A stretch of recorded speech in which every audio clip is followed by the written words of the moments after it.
Yang pertama, ya jangan bangun opini yang tidak punya.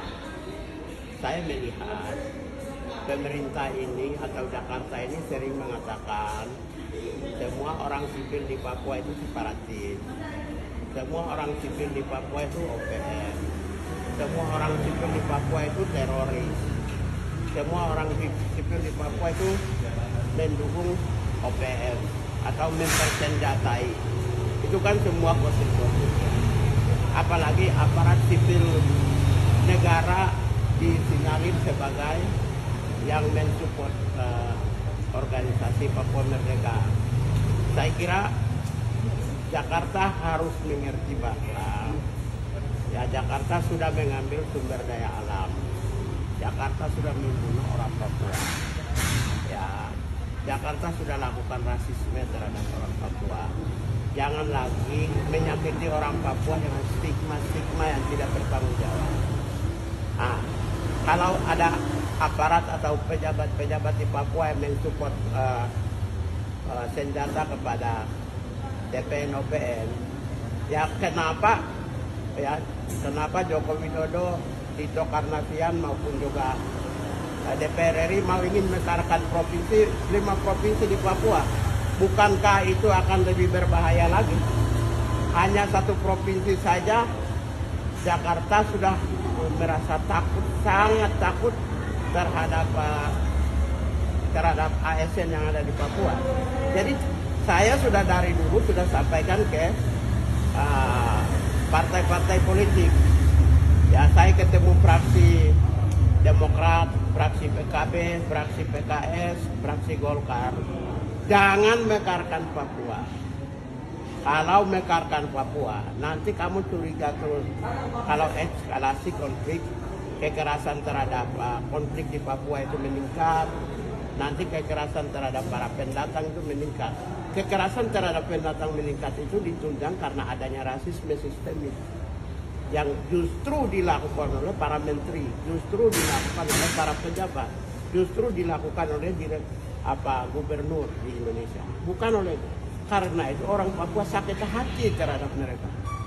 Karena itulah maka saya sampaikan bahwa nanti sampai suatu saat itu semua, jangankan ASN, jangankan pejabat negara dan politisi, nanti anak-anak SMA saja dicurigai sebagai pendukung DPN OPM.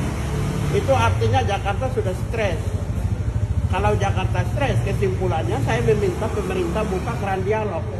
Apalagi Sekjen PBB Guterres kemarin di sidang umum Perserikatan Bangsa-Bangsa sudah menyampaikan keprihatinan terhadap HAM Papua. Negara-negara lain juga sudah mendukung, menyatakan sikap dukungan. Berarti kan apa yang Mahfud MD mengatakan tidak ada negara yang mendukung Papua menjadi salah, kan, terbantahkan dengan pernyataan dari Sekjen PBB maupun negara-negara seperti Vanuatu, Papua Nugini dan lain. Lalu Pak, senjatanya sendiri mereka dapat dari mana Pak? Saya tidak tahu, tanya aja. Mana saya tahu senjata dari mana? Nah, pasti begini, pasti semua orang di dunia yang melakukan perlawanan untuk mencari kebenaran dan keadilan. Soal senjata itu kapan saja orang bisa dapat. Anda melihat negara-negara di Timur Tengah dengan kelompok-kelompok. Anda melihat Moro, ya, di Filipina. Anda melihat Jala, Patani, Naratiwati, Thailand Selatan. Anda juga melihat di Myanmar Selatan, semua. Mereka senjatanya dari mana? Jadi jangan hanya melihat Papua aja, bahwa semua wilayah yang konflik untuk mendapatkan senjata itu bisa saja. Karena itu jangan apple to apple ke Papua.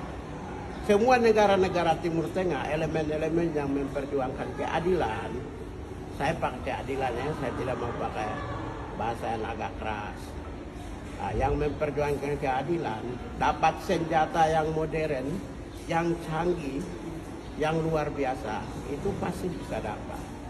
Apalagi Papua, dengan sumber daya yang begitu besar. Jadi jangan semata-mata menuduh aparat sipil negara. Aparat sipil negara gajinya berapa sih? 20 juta, 30 juta, itu pun belum tentu sebulan habis. Belum tentu dapat sebulan. Kemudian politisi dapat dari mana? APBN dari mana? Di seluruh dunia sama gitu. Jadi jangan melihat Papua itu dicurigai ada tokoh politik di balik itu, ada partai politik di balik itu, ada ASN di balik itu. Kok takut banget sih? Kemendagri memekarkan 5 provinsi. Nanti Kemendagri memekarkan 5 provinsi, nanti bilang 5 gubernur membiayai TPNOPM.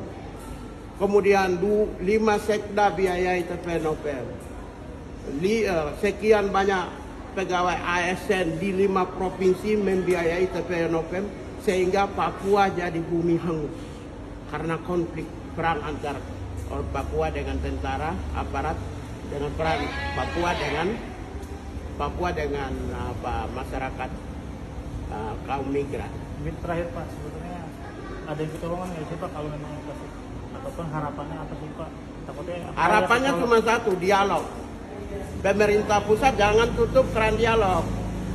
Karena kalau tidak dialog, saya khawatirkan orang-orang sipil yang biasa, seperti kemarin rumah sakit ya Mantri, ya kita tidak tahu siapa pelakunya di Mantri itu. Tapi kalau warga-warga sipil yang mengadu nasib di Papua itu kasihan. Jadi mau tidak mau Papua itu dialog. Indonesia tidak bisa menutup diri. Jakarta ini kan menutup diri terus. Wong presiden mau ke Papua aja dia takut kok sekarang. Ya kok negara Indonesia, negaramu sendiri aja takut, gimana tuh? Berarti kan ada sesuatu yang harus diselesaikan. Kita lebih kepada mendorong penyelesaian Papua dengan dialog yang bermartabat dan berkualitas. Jadi tidak ada jalan lain, hanya satu-satunya adalah dialog dengan kelompok kepentingan di Papua. Berarti kalau polemik menurut kalau ASN itu tidak, menurut Pak Gaya tidak benar. Itu kan tuduhan sesat karena Jakarta sudah stres. Jakarta sudah stres. Dulu bilang itu gubernur biayai, dulu bilang ketua DPR biayai senjata, kemudian turun ke partai politik biayai senjata. Kemudian sekarang ASN biayai senjata.